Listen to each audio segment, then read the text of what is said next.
आया कि आप पॉजिटिव सोचते हैं ये चीज मैटर करती है। अगर तो आपकी थिंकिंग के पैटर्न्स नेगेटिव हैं, ठीक है, तो डेफिनेटली हम ये कहते हैं कि आपके एक्शंस भी नेगेटिव हो जाएंगे।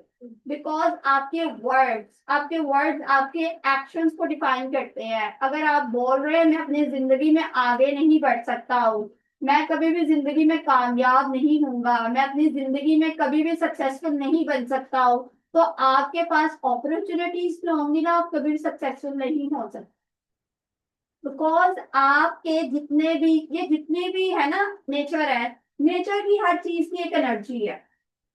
बीएनएलपी में हमने यही चीज सीखते हैं कि हर नेचर में जैसे आप आए हैं, आप लोगों की एक पॉजिटिव एनर्जी है, ठीक है ना। अगर मेरे सराउंडिंग में लोग पॉजिटिव होंगे तो मेरा एक ऑरा बन जाएगा कि मैं पॉजिटिविटी को देख रही होंगी। लेकिन अगर मैं ऐसे लोगों में बैठी हूँ जो दूसरे लोगों को डिस्कस करते हैं, छोटी चेयर लेंगी तो कोई बात नहीं। तो कोई ऐसी चीज यानी कि इसके पीछे ना स्टूल पड़ा हुआ है, वो निकालो। तो वो चीज होगी कि अगर आपकी सराउंडिंग में नेगेटिव लोग हैं ना, तो आपकी एक्शंस जो होंगे वो नेगेटिविटी इम्पोज करेंगे और आप वही चीजें सोसाइटी में जर्नलाइज करना स्टार्ट कर देते। जब एक इंसान की सोच जो है वो नेगेटिव होगी ना, अब सोचे मनफी कैसे होती है। नेगेटिविटी कैसे आती है, जैसे मेरे पास समझ लें कि मुझे एक सोच आती है, मैं अपनी जिंदगी में आगे नहीं बढ़ सकती, ठीक है। ये मुझे एक सोच आई है। अब इस सोच के बाद क्या होगा कि मैंने उसके ऊपर प्रोसेस करना है, मैंने उस पर अटेंशन देनी है। मैं फोकस करूंगी कि मेरे पास ये नहीं है, मेरे पास ये नहीं है, मैं यहाँ नहीं पहुंच सकती हूँ, मैं कैसे आगे मूव ऑन करूंगी, मैं दूसरे शहर कैसे जाऊंगी, मैं कैसे अपनी पढ़ाई में कामयाब हो जाऊंगी, मुझे तो कोई सपोर्ट करने वाला नहीं है। अब आप क्या करेंगे, अब आपके एक्शंस जो हैं उसी की बेस के ऊपर बनने स्टार्ट हो जाते। चीज का आगाज हमेशा माइनर लेवल से होगा, ठीक है। आपने क्या किया, आपने सिर्फ सोचा, आपके दिमाग ने उसके ऊपर फोकस किया। अब फोकस करने के बाद क्या हुआ, आपका बिहेवियर जो था वो डेवलप हो गया। ये आपके 3 मॉड्यूल्स होते हैं जिसकी बेस के ऊपर आप जो है वो चल रहे होते हैं। अब इन मॉड्यूल्स में आपकी एक मेंटल डिसऑर्डर या एक डिप्रेशन का पर्सन अगर ये कहता है कि मैं उदास हूँ, मायूस हूँ, मुझे जिंदगी में आगे बढ़ने का कोई चांस कुछ भी नजर नहीं आ रहा, तो आप ये देखें सही कि एक इंसान क्यों मायूस हुआ, उसकी लाइफ में क्या चीजें आई हैं, क्या वो रिग्रेट उसको है, क्या शेम है, क्या उसने अपनी जिंदगी में ऐसा फेलियर देखा, या उसकी लाइफ में कौन से ऐसे ट्रॉमा आए हैं कि वो अपनी लाइफ में आगे सरवाइव भी नहीं कर पा रहा। मेन चीज होती है कि मैं क्यों क्यों क्यों क्यों मैं नहीं आगे बढ़ सकता हूँ, मैं बाहर नहीं जा सकता हूँ, मेरे साथ ही क्यों हुआ। वो लोग क्या करते हैं, विक्टिम माइंडसेट के साथ में होते हैं। मेरे साथ में बहुत गलत हुआ, मेरे साथ में सबने बुरा किया, मेरे साथ में ज्यादती की। एक चीज हमेशा याद रखिएगा, अपॉर्चुनिटी आप प्रोवाइड की। आपके पास अगर क्लाइंट आ जाता है ना, आपके पास मैं आई हूँ और मैं आपको कह रही हूँ कि मुझे डिप्रेशन इस वजह से है क्योंकि मेरे हस्बैंड ने या मेरे ससुराल वालों ने मेरे साथ में अच्छा नहीं किया। आप कहेंगे हाँ, अगर तुम्हारे जो है वो ससुराल वाले और हस्बैंड अच्छा हो गया तो शायद तुम्हारा डिप्रेशन खत्म हो जाएगा। अब आपके ख्याल में क्या वो औरत कभी डिप्रेशन से बाहर निकल सकती है?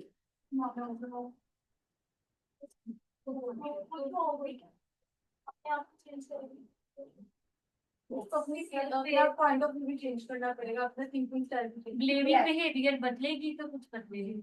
हाँ जी।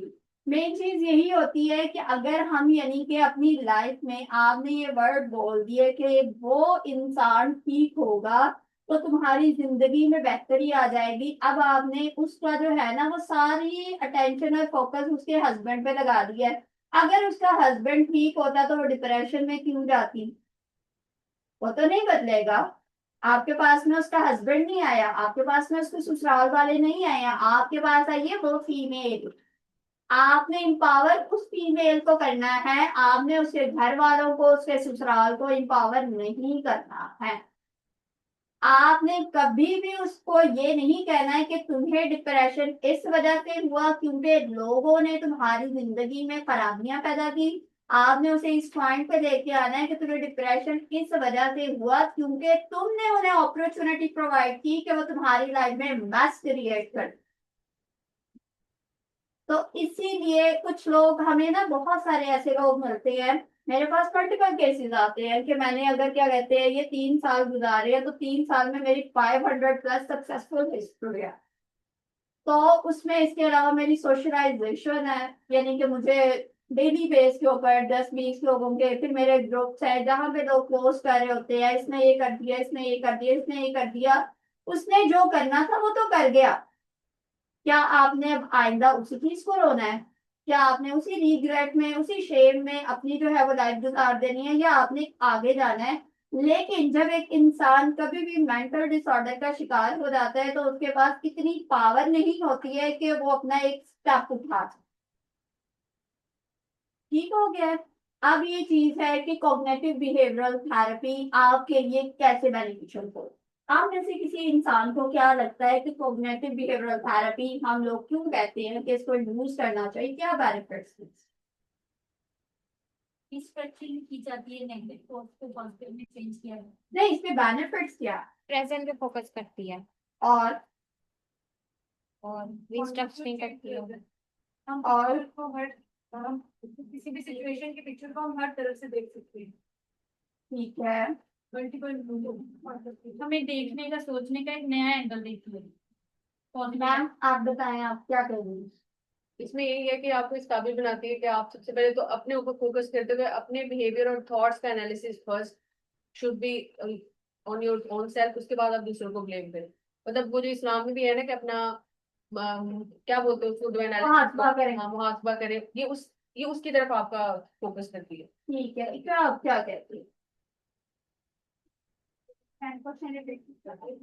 मेरा एक क्वेश्चन है कि कॉग्निटिव बिहेवियरल थेरेपी आपके लिए किस तरह से हेल्पफुल होती है?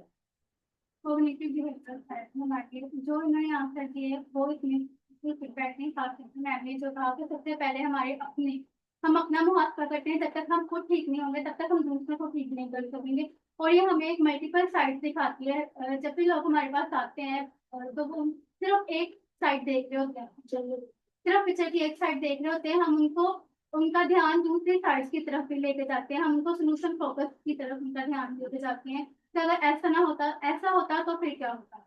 मतलब हम उनको डिफरेंट साइड्स दिखा रहे होते हैं एक ही पिक्चर। जी बिल्कुल। जी श्योर। हमारे पर्सपेक्टिव इज डिफरेंट। मुझे ऐसा लगता है कि कॉग्निटिव थेरेपी का असली उद्देश्य ये होता है कि इस इंसान को इस काबिल बनाना कि वो उन होने वाले बिहेवियर्स को एडजस्ट कर सके, उनके साथ कैपेबल हो कि उनको उससे, उन बिहेवियर से फर्क ना पड़े।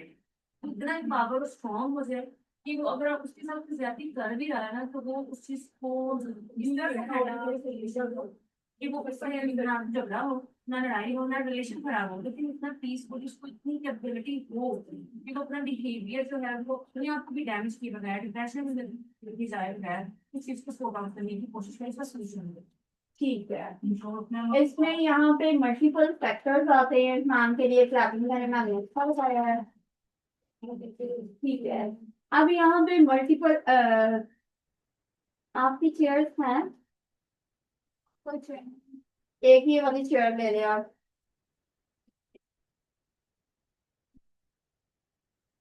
इसके पीछे एक स्टूल पड़ा होगा, यहाँ पे एक छोटी चेयर है वो निकाल दें। एक आ जाए ना यहाँ पे स्टूडेंट, 15 आप अंदर आ जाओ।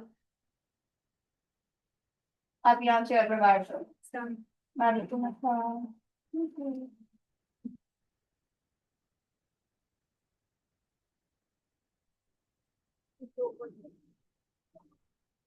एक काउच के ऊपर एडजस्ट हो जाए।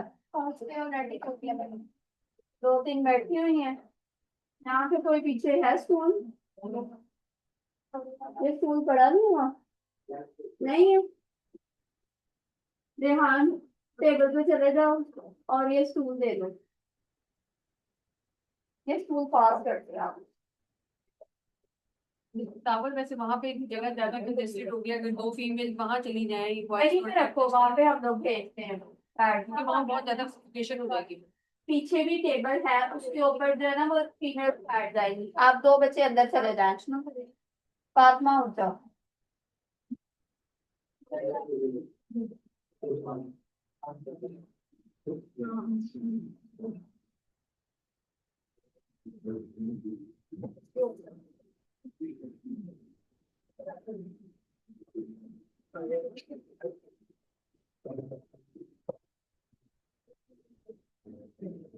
चल।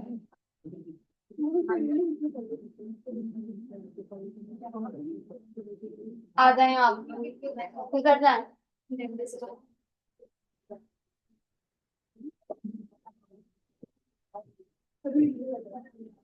इनको भी किधर? ये टेबल्स पे बैठ रहे हैं, पीछे वाला जो टेबल है ना वो काफी बड़ा है, उस पे 4-5 लोग आ सकते हैं। इसका भी इसका भी कितना सामान?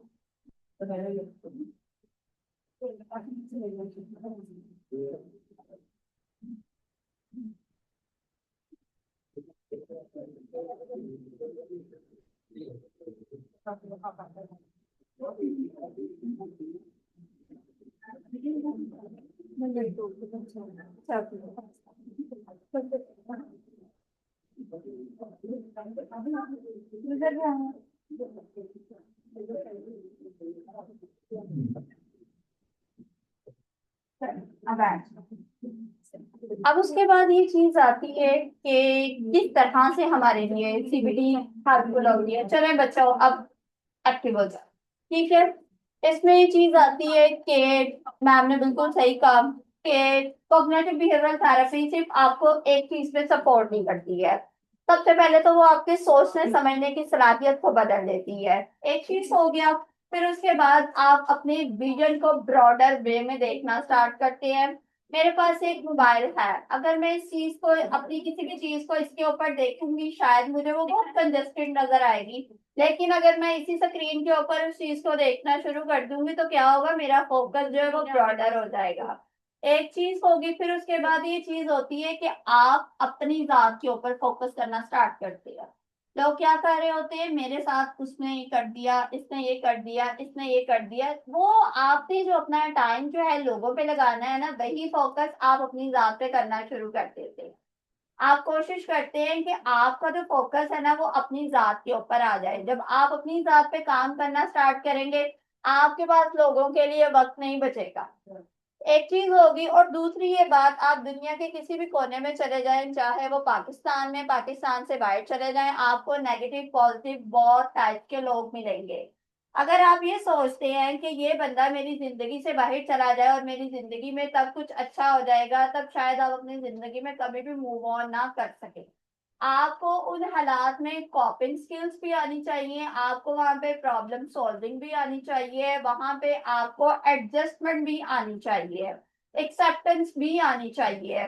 आपकी जिंदगी में जो होना था वो हो गया।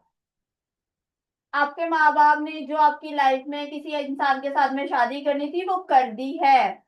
आप उसको नहीं बदल सकते हैं। बजाय कि आप रोए धोए झगड़ा करें, या आपके ससुराल वालों ने जो आपकी लाइफ में चीजें करनी थी वो भाई करके जा चुके हैं। अब आप फोकस किसके ऊपर कर रही हैं? वो जो आपके पास में हुआ है उस पर फोकस करना है, वो जो आपने आगे करना है उसके ऊपर फोकस करना है। डिसाइड आपने खुद करना होगा। लेकिन मैंने आगे करना क्या है, इसकी पावर डिप्रेशन के पेशेंट के पास नहीं है। एक चीज हमेशा याद रखिएगा, लोग कहते हैं कि हमारे पास एक बड़ा एक जबरदस्त सा कॉन्सेप्ट है कि लाइक हम ये सोचते हैं कि ये इंसान जो है सुसाइडल थॉट्स आते हैं। आपने कभी देखा है कि डिप्रेशन का अगर आपने रियल क्लाइंट्स देखे हो, आप ये देखेंगे उनके पास इतनी हिम्मत या इतनी पावर नहीं होती है कि वो अपने ड्रेस को भी चेंज कर ले, अपना हैंड वॉश कर लें, अपने कंघी कर लें, अपने बाल संवार लें, अपने आप को क्रीम लगा ले, अच्छे से मेकओवर कर ले, अच्छा कपड़ा पहन ले। उनको तो रोने धोने से फुर्सत नहीं मिल रही होती है। वो तो हर टाइम जो है वो रिग्रेट में होते हैं, हर टाइम अपने पास में बैठे रहते हैं। तो अपनी जान कैसे बंदा ले? Think about Sometimes other blaming or sometimes अपने आप को blame करते हैं. रुमिनेशन है ना कि बार बार बार बार बार बार, हाँ उस पे आपकी सुसाइड की मल्टीपल टाइप्स होती। एक सुसाइड होती है कि आपकी प्लान है, मैंने अपनी सोची। अब प्लान कैसे होगी कि मतलब उस बंदे ने अपनी जो है वो चीजों को इकट्ठा करना स्टार्ट कर दे, मेडिसिन इकट्ठी कर ली, अपने औजार जो है ऐसे अपने पास रख लिए। फिर इसके अलावा ये चीज आती है कि उस बंदे के पास कोई ऐसी चीजें होंगी, इकट्ठी दवाइयां करी जा रहा है, पैसे इकट्ठे कर रहा है, ठीक है, आपने कोई नाइफ कोई ऐसी चीज, वो है प्लान।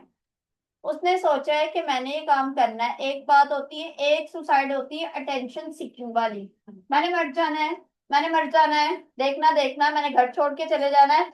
वो मतलब इन्फॉर्म करके कह रहा है, वो आपको बेसिकली मेंटली टॉर्चर करना चाह रहा है, मैं ये काम कर लूंगा। कभी भी आप बता देखें कि जो लोग इम्पल्सिव बिहेवियर करते हैं, इम्पल्सिव सडन उठा के कोई गोलियां खा लेते हैं, सडन उठा के छत से छलांग मार लेते हैं, वो कभी भी बताते नहीं है।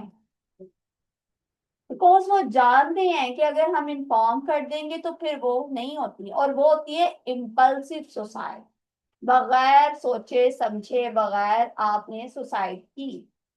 एक मतलब आया कि आप ये समझते हैं कि अभी आपके साथ में कोई बात हुई, जैसे खुदा ना करे अल्लाह ना करे ऐसा कुछ हो कि आपको कोई इंसान कोई अपना कोई प्यारा ऐसी बात बोलता है या आपके किरदार पे उंगली उठा देता है, और आप लाइक क्या कहते हैं हक्के बक्के रह जाते हैं, ठीक है ना। आपको उसकी वो बात इतनी झंझोड़ रही है, आपका दिमाग बार बार आपको कह रहा है तुम्हारे साथ में तुम्हारी, आपको रिग्रेट हो रहा है कि इसने मुझे क्यों कह दिया, आप अंदर ही अंदर से दुखी हो रहे हैं। आपको समझ नहीं आता है, फौरन से जाके अपनी नस काट ले, फौरन से जाके कोई मेडिसिन खा ले, फौरन से जाके कोई एसिड इंटेक कर ले, कुछ भी कर ले, आप छत से जाके छलांग मार ले।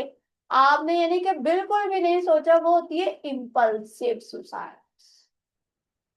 अब उसके पीछे आपकी एक बहुत लंबी स्टोरी होती है। हमारे पास जो इमोशंस के लोग डिस्टरबेंस आती है, इमोशंस दो तरह के हैं, suppressed emotions and repressed emotion. Suppressed emotion वो है, मैं दुखी हूं, मैं परेशान हूं, मुझे कोई टेंशन है, मुझे किसी बात का रिग्रेट है, लेकिन मैं नहीं चाहती कि उसके पीछे रीजन क्या है।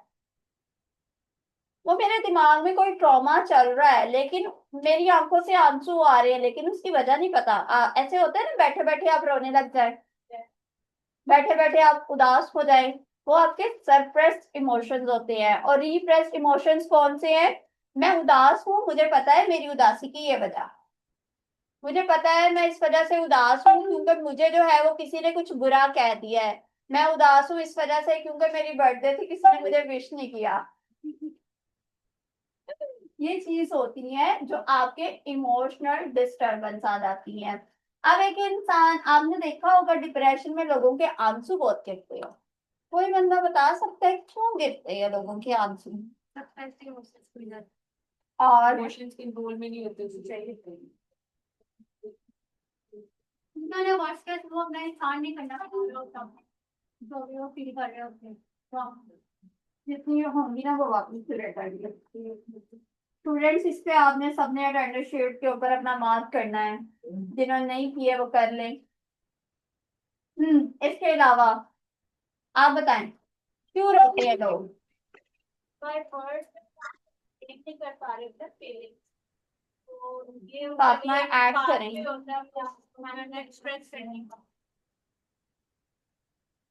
ठीक है, और इसके अलावा जब वो बता रहे वाला दौड़ नहीं होता कि वो बता रहा होता है कि ये मुझे कन्वे कर रहा होता है, उसे समझ नहीं आ रही होती कि उसे करना क्या है, इसलिए होता है ठीक है, बिहेवियर ऐसा होता है। लोगों की आंखों से आंसू इसलिए आते हैं क्योंकि वो अपने इमोशंस को एक्सप्रेस नहीं कर पाते हैं। तो जब एक इंसान अपने दुख को, अपनी तकलीफ को अपने वर्ड्स के थ्रू, हमारे पास कम्युनिकेशन कई तरह से होती है। एक होती है मैं अपनी वर्ड्स के थ्रू आपसे कम्युनिकेट कर रही हूँ, आपको जो है वो, दूसरा होता है मेरा लहजा। हमारी कम्युनिकेशंस में तीन चीजें आती है, आपकी बॉडी लैंग्वेज, आपका लहजा, आपकी टून, आपके पिच और आपके वर्ड्स। आपके वर्ड्स जस्ट ओनली 7% है। आपको मैं एक बात कहती हूँ अभी, फातिमा सायरा को जो है ना वो ऐड कर। नहीं तो उसको कॉल कर दो, उसके ऊपर ना अपनी वॉइस कॉल के ऊपर ले लो। अब उसमें ये चीज आती है कि आप जो है ना, आपकी टून है, अब मैं इसी टून को चेंज करती हूँ। आपके वर्ड बड़े मैटर करते हैं, मेरी टून है ना। अब ये देखिए ना कि मेरा लहजा बदल गया। अब इसी तरह से मैं कहती हूँ आपके वर्ड्स बड़े मैटर करें, पोलाइटनेस, स्मूथनेस, ठीक है। अब इसके बाद आपकी बॉडी लैंग्वेज, ये अगर मैं यहाँ पे आपको खड़ी हूँ ऐसे, आप बात सुन सकती हैं, ये चीज सोच सकती है, आपको लगेगा कॉन्फिडेंस नहीं। ये देखिए हमने लेक्चर, आपका दिन नहीं करेगा, आपकी 57% बॉडी लैंग्वेज। तो इसीलिए आपकी कम्युनिकेशन की एंगल से हम लोग देख रहे हैं, आपके वर्ड्स तो सिर्फ 7% है, 38% आपकी टून है और 57% आपकी बॉडी लैंग्वेज है। ये चीज है। अब इसके बाद ये चीज आती है कि क्यों लोग अपनी जो है वो रोते हैं, क्योंकि जब अपनी एक्सप्रेस नहीं कर पा रहे हैं अपने इमोशंस को, अपने दुख को, अपनी फीलिंग्स को, अपनी रिग्रेट्स को, अपने पास को, अपनी पेन को, तो वो पेन उनकी आंखों के जरिए से आना स्टार्ट करा। देखें, आपका दिमाग जो है ना वो फैक्ट्री है, फैक्ट्री ने सारे काम करे, ठीक है। अगर आप इस फैक्ट्री के ऊपर इतना बोझ डाल दे, एक लोड डाल दे, जैसे अगर आप ये कहें कि मैं यहाँ पे 200 बंदे उठा दूँ, तो यहाँ पे कैपेसिटी इतनी नहीं है, यहाँ पे मैक्सिमम 50% जो है वो आ सकते हैं, इससे ज्यादा नहीं आ सकते हैं। अगर इससे ज्यादा की हो, क्या नहीं चल रही मीटिंग।